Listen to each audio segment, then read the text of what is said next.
Hi everyone, welcome to Manabadi. This is Sunil. ఈ video సెషన్లో మనం ఇంటర్మీడియట్ సంబంధించి exam point of view questions అందించబోతున్నాం. సో చాయిస్ పక్కన పెట్టి మీరు రాసే విధంగా మేము exam point of view questions మీకు అందించబోతున్నాం. ఫర్ ఎగ్జాంపుల్ 3 క్వశ్చన్స్ ఇచ్చి 2 రాయమంటారు కదా, ఆ రాసే 2 మీకు అందుబాటులో ఉండే విధంగా exam point of view questions prepare చేసి అయితే మేము అందిస్తున్నాం. అండ్ ఉట్టి క్వశ్చన్సే కాదు, నెక్స్ట్ మన ఛానల్ నుంచి ఎక్స్ప్లెనేషన్స్ కూడా అందించబోతున్నాం. కాబట్టి ఖచ్చితంగా ఛానల్ సబ్స్క్రైబ్ చేసుకోండి. అండ్ మీకు ఐపీతో పాటు ఖచ్చితంగా ఎంసెట్ జేఈఈ మెయిన్స్ కూడా సంబంధించి వీడియోస్ అన్ని మన ఛానల్ నుంచి అందిస్తాం. కాబట్టి సబ్స్క్రైబ్ చేసుకోండి, మీ ఫ్రెండ్స్కి కూడా మన ఛానల్ షేర్ చేయండి. అండ్ మీ ప్రిపరేషన్కి ఖచ్చితంగా హెల్ప్ అయ్యే విధంగా మన యొక్క హెల్ప్ అయితే ఖచ్చితంగా ఉంటుంది. అండ్ ఈ exam point of view questions last year and అంతకుముందు కూడా ఇచ్చాము.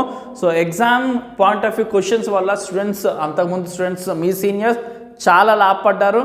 అండ్ ఈ ఇయర్ కూడా మీకు అటువంటి హెల్ప్ మన ఛానల్ నుంచి అయితే అందుతుంది. Political science, civics first year సంబంధించి లాంగ్స్ అండ్ షార్ట్స్ చూద్దాం. Important questions. So define political science and explain it scope. So political science అంటే ఏంటి, దాని scope. So like study of man relation to society, state and government. And అలాగే study of national international issues and study of modern political analysis and study of public policies. ఇలాగా political science యొక్క scope అన్నీ రాసుకోవచ్చు, ఈజీగా ఉండేవన్నీ కూడా. And study of association and institutions. So అన్నీ mention చేసుకుని ఒక్కొక్క దానికి సంబంధించి 2 to 3 పాయింట్స్ రాసుకోండి. Next define law, explain its various sources. Law అంటే ఏంటి అండ్ దాని యొక్క వేరియస్ సోర్సెస్ని ఎక్స్ప్లెయిన్ చేయండి. Next define state, explain the essential elements of the state. ఒక్క విషయం గుర్తుపెట్టుకోండి. సో ఇక్కడ లా డిఫైన్ చేసేటప్పుడు అండ్ పొలిటికల్ సైన్స్ డిఫైన్ చేసేటప్పుడు అండ్ స్టేట్ డిఫైన్ చేసేటప్పుడు చాలా పర్టికులర్గా పర్ఫెక్ట్ డెఫినేషన్స్ రాయండి. సో చాలామంది చేసే మిస్టేక్ ఏంటంటే కింద పాయింట్స్ అంటే సపోజ్ ఇక్కడ ఎసెన్షియల్ ఎలిమెంట్స్ని ఎక్స్ప్లెయిన్ చేసినట్టుగా అండ్ ఇక్కడ సోర్సెస్ని ఎక్స్ప్లెయిన్ చేసినట్టుగా అండ్ ఇక్కడ స్కోప్ని ఎక్స్ప్లెయిన్ చేసినట్టుగా జనరల్గా రాస్తారు. అలా రాస్తే మీకు అక్కడే ఓకే అసలు చదవలేదు అని ఫీలింగ్తో ఉంటారు. కాబట్టి ఈ డెఫినేషన్స్ పర్టికులర్గా మాత్రం ఎగ్జాక్ట్గా రాయడానికి ట్రై చేయండి. అది ఎంత 3 లైన్స్ ఉంటుంది, దాన్ని ఎక్యురేట్ అర్థం చేసుకుని మీరు ఎగ్జాక్ట్గా రాయడానికి ట్రై చేయండి. సో అప్పుడు ఖచ్చితంగా మీకు ఫుల్ మార్క్స్ అనేది వస్తుంది. సో నెక్స్ట్ థర్డ్ చూస్తే define state and explain the essential elements of the state. Next describe the essential conditions for the success of democracy. So ఎప్పుడు ఇలా డెమోక్రసీ గురించి అడిగినా లేదా వేరే దానికోసం అడిగినా పర్టికులర్ అలాంటివి. సో ఖచ్చితంగా మీరు ఫస్ట్ డెమోక్రసీ గురించి డెఫినేషన్ రాసిన తర్వాతనే కండిషన్స్ని ఎక్స్ప్లెయిన్ చేయండి. సో ఇక్కడ స్టేట్ కోసం అడిగాడు కదా, సో స్టేట్ డిఫైన్ స్టేట్ అనకపోయినా మీరు స్టేట్ని డిఫైన్ చేసిన తర్వాత ఎసెన్షియల్ ఎలిమెంట్స్ రాయాలి. అలాగే ఇక్కడ డెమోక్రసీని డిఫైన్ చేసిన తర్వాతనే essential conditions for success of democracy గురించి రాయాలి. Next what is executive, explain it's powers and functions. So executive గురించి రాసిన తర్వాతే ఆ తర్వాత దాని పవర్స్ అండ్ ఫంక్షన్స్ రాయాలి. ఒక స్టేట్లో ఎగ్జిక్యూటివ్ ఉంటుంది, జ్యుడిషియరీ ఉంటుంది, లెజిస్లేచర్ ఉంటుంది. కాబట్టి సో స్టేట్ డిఫైన్ చేసేటప్పుడు కూడా ఈ టర్మినాలజీ మీకు వస్తుంది. సో అలాగే నెక్స్ట్ చూసుకోండి legislature, explain the structure and functions of legislature. And next explain the difference between state and government. స్టేట్కి గవర్నమెంట్కి ఉన్న డిఫరెన్స్ ఏంటి. సో స్టేట్ అనేది ఎప్పుడు కూడా ఫిక్స్డ్గా ఉంటుంది, కానీ గవర్నమెంట్ మారుతూ ఉంటుంది. ఏ పార్టీ ఎలక్షన్స్లో మెజారిటీ సాధించుకుంటుందో ఆ పార్టీ గవర్నమెంట్ని ఫామ్ చేస్తుంది. స్టేట్ అలా కాదు. సో ఎప్పటికీ అలానే ఉంటుంది. ఎలక్షన్స్కి ముందు, ఎలక్షన్స్ తర్వాత ఇలా ఎటువంటి చేంజ్ ఉండదు.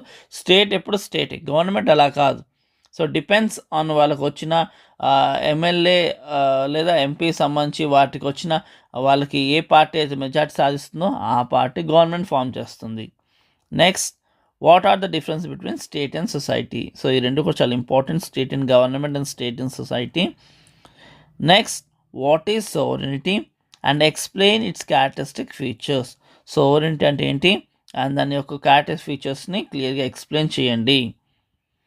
Next what are the differences between nation and nationality. So next differences between nation and state. So next చూసుకుంటే define law, mention the features of law.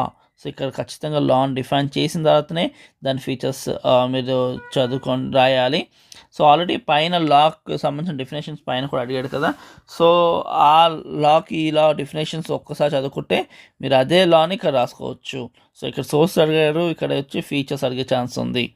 So ఇక్కడ అలాగే డిఫరెన్స్ ఉన్నాయి కదా, state government and state and society and nationality, nation and state, వీటన్నిటికి సంబంధించి ఒక 7 points మినిమంగా అయితే ఖచ్చితంగా చదవండి. చిన్నగానే ఉంటాయి, 7 to 8 పాయింట్స్ మినిమంగా కవర్ చేసుకుంటే మీకు చాలా హెల్ప్ అవుతుంది. Next, discuss any 4 kinds of laws. So లాకి సంబంధించి కైండ్స్ అనేది రాయాల్సి ఉంటుంది. Next, define liberty and describe any 3 types of liberty. So liberty అంటే ఏంటి అండ్ లిబర్టీలో types. Next, characteristics of liberty. What are the characteristics of liberty? Next, describe any 3 types of justice. So ఇక్కడ కూడా justice యొక్క definition రాసిన తర్వాతనే justice యొక్క టైప్స్ని రాయండి. సో ఖచ్చితంగా అప్పుడు మీకు మార్క్స్ ఎక్కువ పడే అవకాశం ఉంటుంది. Explain any 3 kinds of equality. So equality యొక్క కైండ్స్ రాయండి. And distinguish between the unitary and federal forms of government. Unitary గవర్నమెంట్కి ఫెడరల్ ఫార్మ్ ఆఫ్ గవర్నమెంట్కి ఉన్న డిఫరెన్సెస్ రాయండి. Next, judicial review. So judicial review అంటే ఏంటి? How citizenship is lost. So citizenship ఎలా loss అవుతుంది, ఏం చేస్తే ఒక సిటిజన్షిప్ లాస్ అవుతుందో డీటెయిల్స్ రాయండి. Next, what is direct democracy and mention devices. So direct democracy అంటే ఏంటి అండ్ దాని యొక్క డివైజెస్ని మెన్షన్ చేయండి. And next, distinguish between written and unwritten constitution. Written కాన్స్టిట్యూషన్కి అన్రిటర్న్ కాన్స్టిట్యూషన్కి ఉన్న డిఫరెన్సెస్ రాయండి. Next, how political science is different from economics. Political science అనేది ఎకనామిక్స్కి డిఫరెన్సెస్ ఎలా కరెక్ట్గా వాటి యొక్క డిఫరెన్సెస్ని రాయాల్సి ఉంటుంది. Next, explain the features of secular state. So secular state అంటే ఏంటి? Delinking of a state with a religious matter. So religious matter సంబంధించి స్టేట్ ఇన్వాల్వ్ అవ్వకపోవడాన్ని ఏమంటాం? Secular state. సో ఆ సెక్యులర్ స్టేట్ యొక్క ఫీచర్స్ రాయండి.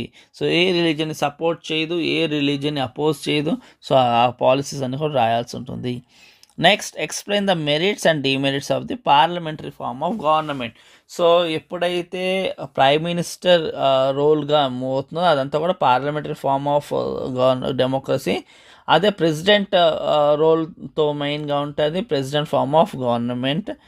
సో అమెరికా వచ్చేసి president form of democracy, అదే India parliamentary form of government. ఇక్కడ అంతా కూడా ప్రైమ్ మినిస్టర్ చేతిలో పవర్ ఉంటుంది. ప్రెసిడెంట్ జస్ట్ నేమ్స్ అథారిటీ అది. కాకపోతే హెడ్ ఆఫ్ ది నేషన్ ఆయనే ఉంటారు, కానీ ఆయనలో పవర్స్ మాత్రం చాలా లిమిటెడ్గా ఉంటాయి. సో మొత్తం పవర్స్ అంతా కూడా ఎవరి దగ్గర ఉంటుంది? ప్రైమ్ మినిస్టర్ దగ్గర ఉంటుంది. సో టోటల్గా ఇవి political science, civics first year సంబంధించి ఇంపార్టెంట్ క్వశ్చన్స్. అండ్ వీటి ఎక్స్ప్లెనేషన్స్ కూడా ఖచ్చితంగా కింద డిస్క్రిప్షన్లో ఉన్నాయి, ఖచ్చితంగా క్లిక్ చేసి చూడండి. మీ ప్రిపరేషన్కి చాలా హెల్ప్ అవుతుంది. Thank you for watching. Do share and subscribe our channel.